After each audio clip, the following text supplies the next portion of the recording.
But most people out there are not hardcore racers who just want the absolute minimum latency. Many people, especially people who are buying DJI goggles, are more casual flyers who will never in a million years mind the latency. So if that's you, then come along back down to the bench and let's do the modification.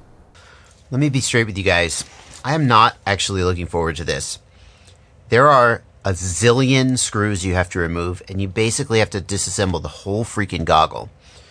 Suffice it to say, you will void your warranty, and there is a high chance that you or I will damage my goggles. But as tempted as I was to just check it out and go, this is stupid, nobody would do this, this is my job.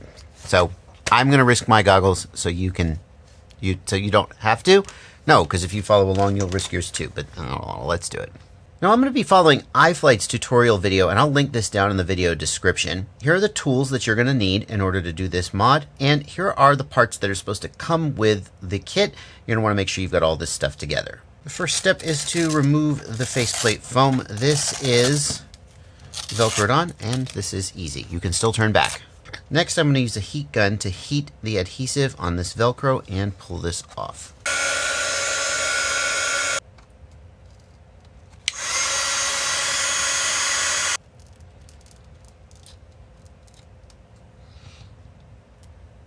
Put it frankly, I am skeptical about how well this Velcro is going to go back on.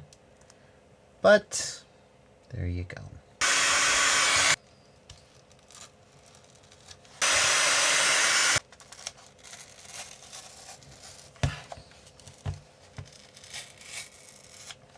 Probably take the head strap off as well.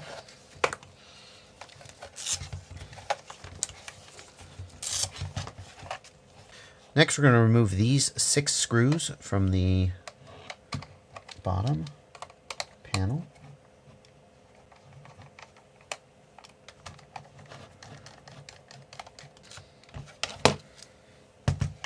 In this screw hole, there's a little plug of glue, which presumably is there to detect if you've been opening the goggles. You're going to pull that out.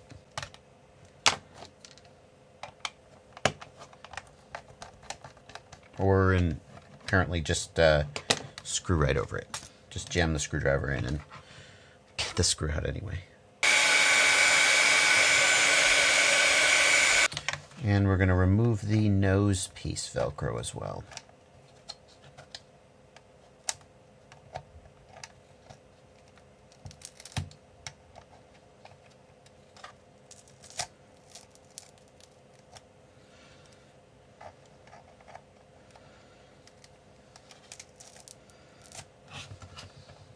With a 2mm hex driver, we're going to remove the buckles from the sides.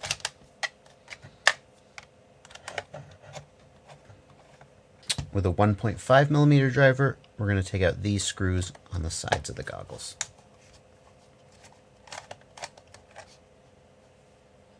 And we're going to remove these screws on the front, which will allow you to remove the front cover. Little tip, that front cover actually dents really easily. If you own these goggles, you may have dented yours already. It actually pops back out pretty easily too. If you just take these 2 screws out, you don't have to do the whole disassembly on the goggles. Just these 2 screws. This front cover will pop right off, and if you've dented it somehow, you can easily just kind of pop it back into place. Little tip. Back with the Phillips head screwdriver, we're going to take these screws out of the center of the top, and that should release the top buckle.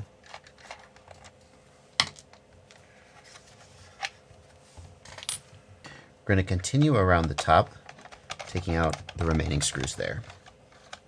And right here on mine at least, there's another bit of glue that you'll need to scrape out or remove to get at the final screw, which is just DJI's way of knowing that you've voided your warranty. I assume that's why it's there. Now we're going to remove this top panel here, and you're going to want to be really careful about this. There's a ribbon cable inside, and if you jerk this apart too quickly, you'll pull the ribbon cable and you can damage your goggles. I'm actually going to use this little guy. This is called a spudger, I think it is. It's a little pry tool for disassembling electronics. You can do it with just your fingers, but this is a really nice way of making sure you're not breaking anything when you're taking this kind of thing apart. Where is this cable that I'm supposed to be very careful of?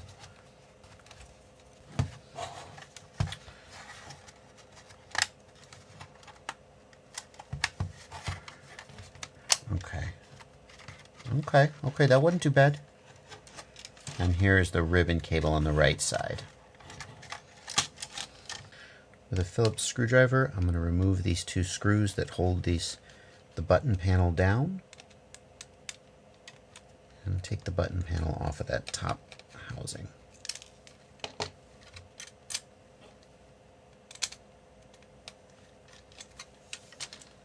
Now at this point, the iFlight instructions say to pop this little cable off here. I'm not 100% sure I feel confident in what kind of connector this is. And I know some of these little micro connectors are very sensitive if you plug them back in, miss a line. I'm going to see if I can proceed with leaving this plugged in and just being careful about it. But iFlight says to pop that off. Again, with my pry tool, I'm going to come in here and remove the bottom piece.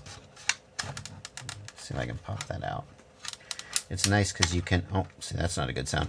It's nice because you can kind of slide it in and try to feel for the attachment points and kind of pop them loose one at a time gently.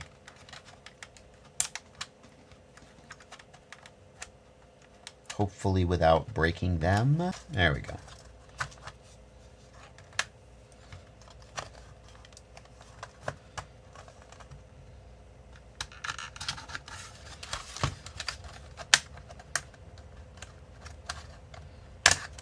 Okay, that went pretty well. Next, we're going to remove 8 screws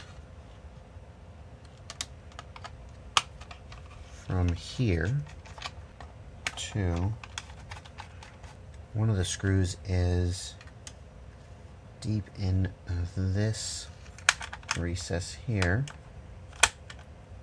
Yeah. So a little hard to get out with the exact screwdriver I was using. And probably a little tricky to put back in, but we'll cross that bridge when we come to it.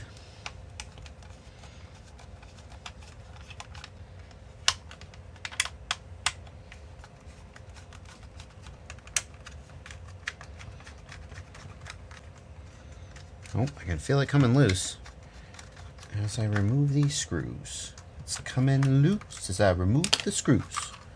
Coming loose as I remove the screws. Coming loose as I remove the screws. There we go. Looks like I missed a couple screws in an earlier step. There's a screw deep in this recess on the top. Or maybe I wasn't supposed to take that out yet. I'm not sure. And yeah, deep. Is there one in here as well? Yeah. Okay. No, I'm not sure. These 3 screws have to come out on the top as well.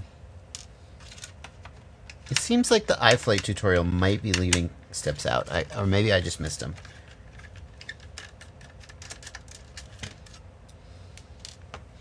And I think I'm starting to see why you need to take this off, because as this, no, oh, still good. Okay, this piece is off. Great. Right here is the power board for the goggles, and we're going to need to solder to that, so we're going to pull that out.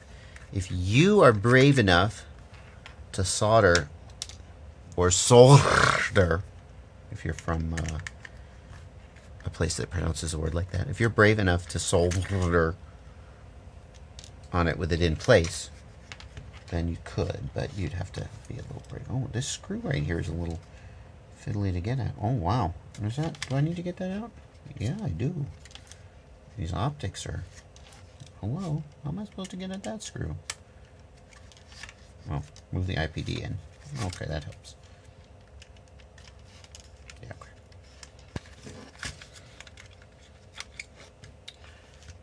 Alrighty.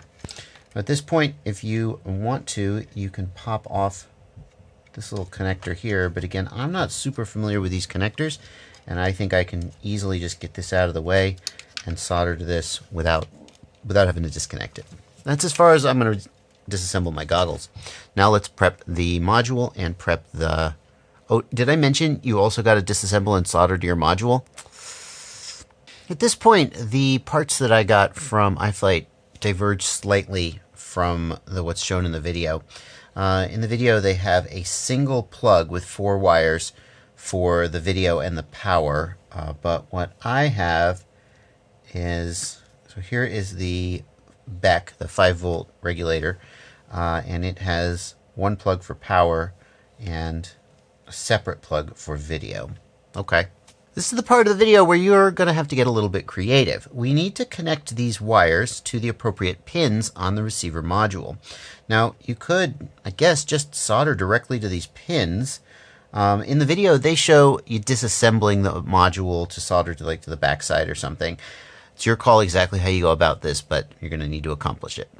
Can we leave the pins on?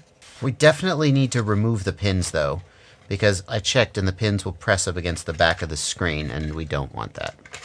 Looks like this bracket is actually preventing it from going all the way in, seating in here. So I guess that bracket is going to have to come off. Okie dokie. Well, in for a penny, in for a pound. It looks like it just slides off.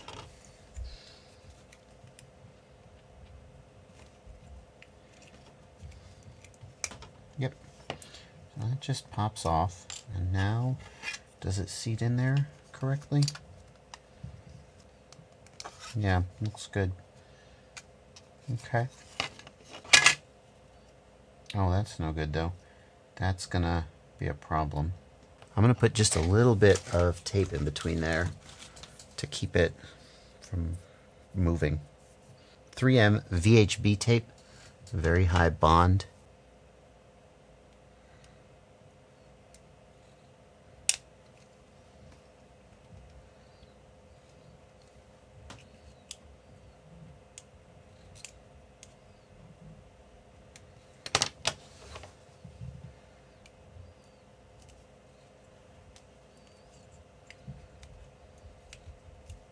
It's going to be real important not to break the screen while I do this.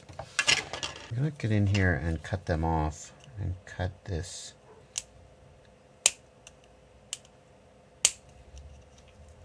Just cut this off with a flush cutter.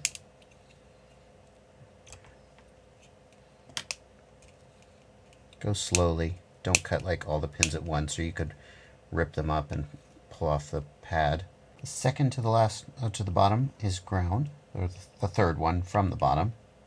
The third one up is ground. And then skip 2, and we have video here. Those are the ones we're concerned with. Don't let the fact that mine is facing the opposite direction from the iFlight video bother you. Just have it right side up. And if you're soldering from the front side like they are in the iFlight video, it's still the bottom one, the third one up, and the 6th one up. 1, 2, 3, 4, 5, 6.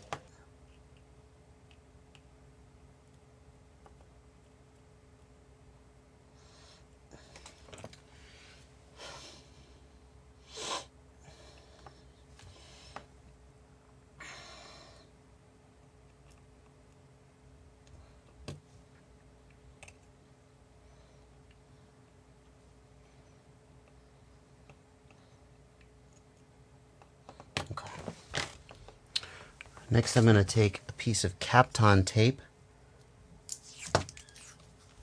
and I'm going to lay it across the back of this. Okay, I've got some Kapton tape across the back, and I can't lay this across the back or they will not go in. Next, we're going to tin this pad here on the power board and these 2 pads on the power board. And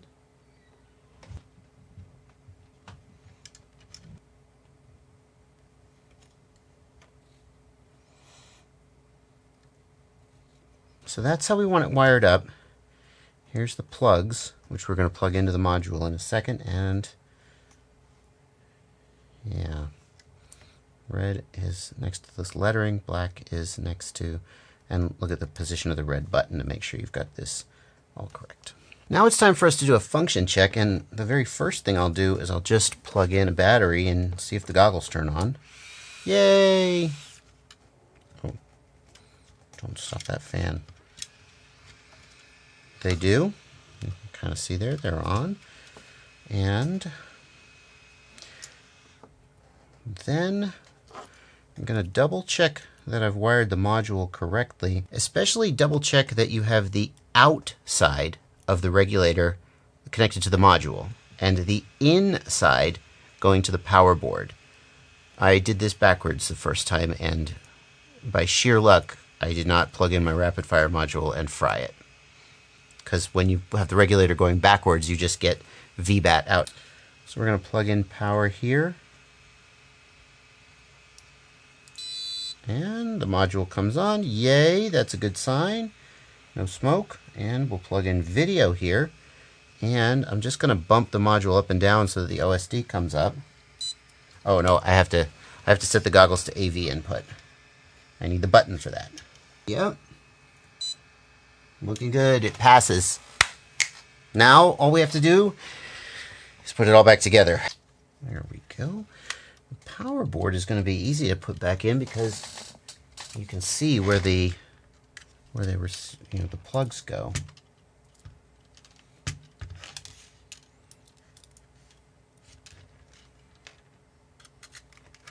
You can get it lined up exactly right. So they have to go, they'll be in the way of the optics if they go through here. They have to go up and through like here, this top part here, and that does not make them long enough, in my opinion. Just barely reach to here. I'm really skeptical. Well, let's try it. So, okay, so we've got the wires for the module pulled out, and they are run up here through this section. And in fact, I'm just going to tape them in place to hold them while I work. Okay.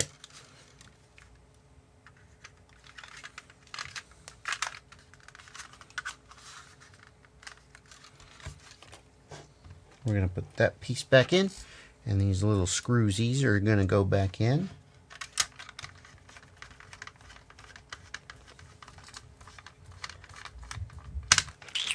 We've nearly got it, folks. We have nearly got it.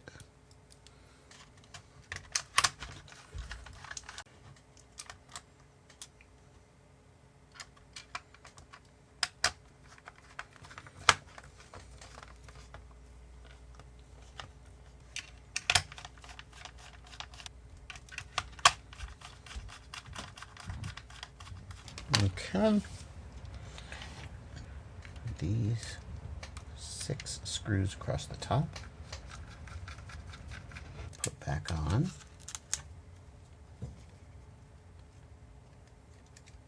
Clever. Very clever. It holds it on, so it can't possibly pop off. That's very clever.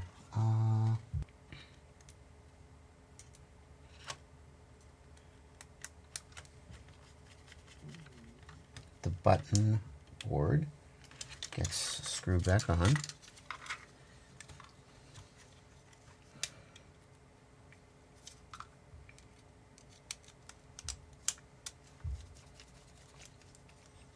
Okay. And feed that cable back in. And no, all those screws have to come out, unfortunately. This is going to go on top of here. And let's see, it's going to slide in like that. I think is the opposite of how it came out.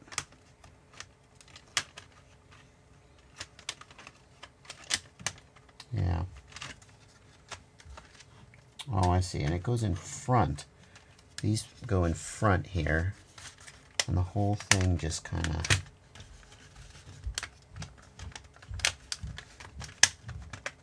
slides in together.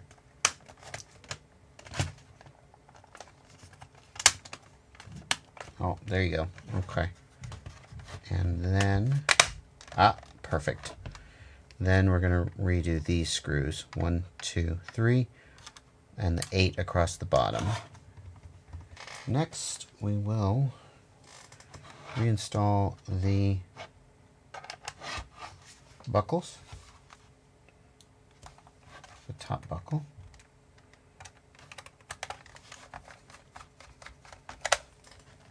And redo the 1, 2, 3, 4 other screws across the top.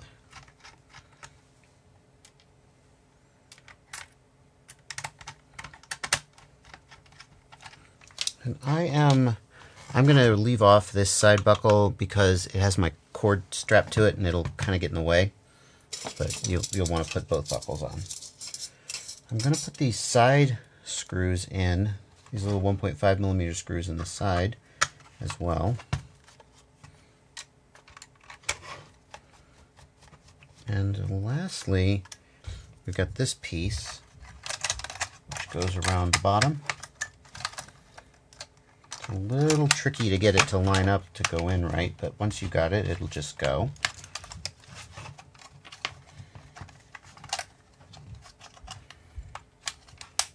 You got to line up the little locking tabs just right. Maybe a good idea to start from the center, actually. Oh yeah, that's going to be the smart way to do it. Start from the center. Okay. Yeah, this is really easy to get the tabs to not line up right. So just don't push too hard and go slow until it all comes together. And then 1, 2, 3, 4, 5, 6 screws across the bottom. Okay. We'll hook this up, and I really wish these wires were a little longer. We're going to try and make the best of this situation with what we've got. And it seems like they're plenty long, but the problem is that the module is going to, there you go, the regulator is going to stick, yeah, the regulator is going to have to fold under, and there's no room here for the regulator to just lay right there. It has to be in a different place. Wow. This is going to be tricky. So can I, yeah, this is going to be the way to do it. If I can just press it up here, I'll be all right. And I'd really like, I should have some kind of adhesive to hold this to the back. What am I going to do? I don't have a great choice there. No, I really don't. Aha! They give you longer screws. That's the answer. So these are extra long screws from iFlight that will work with this. There we go. How can I get this? I'm going to get this side tightened down. Okay. And then see if there's just some way I can squiggle this to make it work. I guess it kind of is working. Yeah. It doesn't fit perfectly, but I do see that it's quite snug. I see. It must just be made to be as snug as possible to hold the module in place, which I guess is clever. It does mean that the fit, it's kind of stretched across the front. Yeah, I see. It's kind of stretched across the front of the goggles. So I guess that's the thing to do, is start with this side, right? Get this one in, and then kind of lay it flat and get the other one in. That's pretty freaking snazzy. That's pretty freaking snazzy. So there you go. That is how you can put an analog module in your DJI goggles if you are so inclined. Do I recommend that you do this? No, I officially don't recommend that you do this. Number one, you can destroy your goggles. And I still haven't got the dang Velcro back on. But number two, the latency is there. Test it out on a ground station or borrow somebody else's Fat Shark goggles and use, fly using them. You see what I mean? Test out the latency and see if you notice it before you commit to this. But if you are the kind of person who wants to do this, I got to admit, it does feel pretty cool having kind of well, it doesn't do bite frost, but it's pretty freaking cool. that's going to do it for this video. Thank you guys so much for watching. If you have enjoyed this content, if I have helped you out, if you've been entertained by my struggles, I have a Patreon. You can become a patron of mine for as little as $2 a month and support my adventures and exploits. If I had destroyed these goggles and had to buy a new one, I sacrificed my RapidFire module to this. I got to buy a new RapidFire module. If you want to help make that easier, join my Patreon as little as $2 a month or more if you feel like I earned it. It's going to do it. Link in the video description. Thank you guys so much. Happy flying.